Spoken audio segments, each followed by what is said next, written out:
Hello everyone, I'm Gogi from Gogi.in and you're watching the review of Coolpad Dazen 1. Now this handset was officially launched in India for Rs 6,999. This handset is powered by Qualcomm Snapdragon 410 quad-core processor. It's a 64-bit chipset with 2GB RAM and 8GB of internal storage. Dazen 1 sports a 5-inch screen with HD resolution. Here is the box pack. 4G is supported. Specifications are not clearly mentioned on the box. However, inside the box you will find the Coolpad Dazen 1. This is snow white color, data cable, travel charger, user guide, warranty card, and the final content is the battery of 2500 mAh capacity.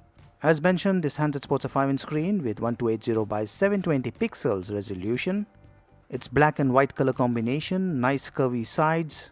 The body is made up of good quality hard plastic. Build quality and the finishing is very good. The handset looks premium. It feels comfortable to hold. The rear side is white color with matte finish and soft to touch. Here is the speaker out vent, the 8-megapixel autofocus camera on the rear with LED flash, and this is the secondary mic. There is a 5-megapixel fixed focus camera on the front. The back panel is flat, that includes the camera module. Overall, the handset gives a very premium feel on the first look. 3.5mm audio jack is placed on the top, power button on the right, volume rockers on the left, and micro USB port at the bottom. There are dual mics for noise cancellation. This is the secondary mic and this is the primary mic. The sound values are not clearly mentioned here. It's a dual SIM handset. You need two micro SIMs. Here is the SIM slot 2, SIM slot 1, and this is the micro SD card slot. Weight with battery is 156 grams and the handset is 8.87mm thick. This handset is running customized Android 4.4. Color reproduction is good and so is the viewing angle. The display is set to full brightness mode. If I switch to auto mode, the screen gets a bit dull. The 3 touch sensitive navigation button on the front bottom do light up. Native video calling is not supported. The handset is using a customized interface, rock wallpaper. This is a nice application that will automatically change the current wallpaper randomly with another wallpaper. There is a tool folder, for example, with all the related applications clubbed together. Here is the system settings. This handset comes with 8GB of internal storage space. You'll get around 4.3GB free space for apps, and of the 2GB RAM, you'll get around 1.4GB free on the first boot. Hindi language is supported. 4G is supported, however, I'm not getting the 4G signal on this handset. I have set the preferred network mode to 4G, 3G, 2G, but still I'm not getting the 4G network. Probably some issue with the network here. I am inserting the SIM in SIM 1. Now SIM 1 is actually SIM 2, as you can see, and it supports only the 2G networks. So SIM slot 1, that is actually SIM 2, supports 2G. And the SIM 2, which is actually SIM 1, supports 4G, 3G and 2G.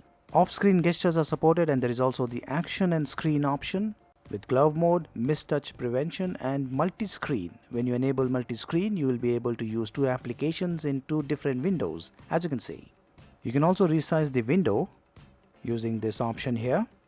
This feature will allow you to use 2 applications simultaneously on a single screen. Here is the quick setting options. I have now connected an OTG pen drive and OTG does not work. There is no activity. There is LED notification and this is how it looks. In storage option, there is the choose location option. When you tap this, you will be able to set up the default storage location. I'm going to set it to external SD card. And I'm also going to change the preferred install location to external SD card. And now let's check out the camera. This handset comes with an 8-megapixel autofocus camera on the rear. Here is the camera interface. You get a circle and a square. You can even move the circle out of the square to control the exposure. Now the major issue with this handset is the camera. The camera focusing is not that great. I'm trying to focus my thumb here from a closer distance, but it's not working. I have to move the camera away and it works from this distance. Now this distance is too much. Almost all the cameras do a better job than this. There are different modes available. You can tap this icon here on the screen, and here are the different options: beauty, night shot, HDR, picture zoom, and so on. Tap this icon here to go to the settings option. You can set up the picture size. Maximum is 8 megapixel in 4:3 aspect ratio. Front camera is fixed focus and it can shoot in 5 megapixel resolution. There are three options: video, photo, and pro mode. When you tap the pro option and tap this button here, you will be able to manually control the ISO, the exposure, and the modes manually. Rear camera can shoot full HD videos. Do check the sample images and videos on my website. Now let's move on to the info and benchmark. This handset is using the Qualcomm Snapdragon 410 1.2 GHz quad-core processor, 64-bit processor with Adreno 306 GPU. It's using the MSM 8916 chipset running Android KitKat 4.4.4. There are three sensors: accelerometer, light, and proximity. Before running the benchmark, the battery is at 94% and the temperature at 29 degrees. Quadrant benchmark score is 11084. Antutu score is 20561. This is 32-bit. Second time it was 20756.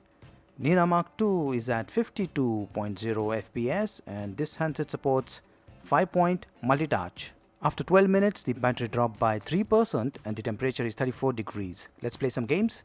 Asphalt 8. This game got installed on the external storage. I'm going to set it to the high visual quality mode.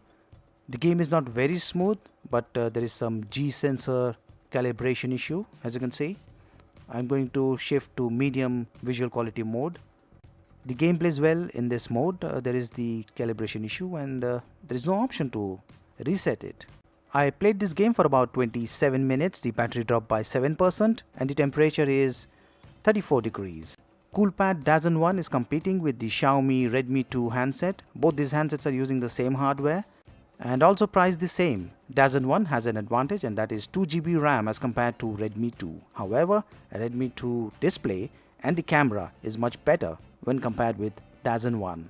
The battery backup looks very good. It's about 5 to 7 hours of moderate to heavy usage on a single charge. Dazen 1 is available on Snapdeal for Rs 6,999.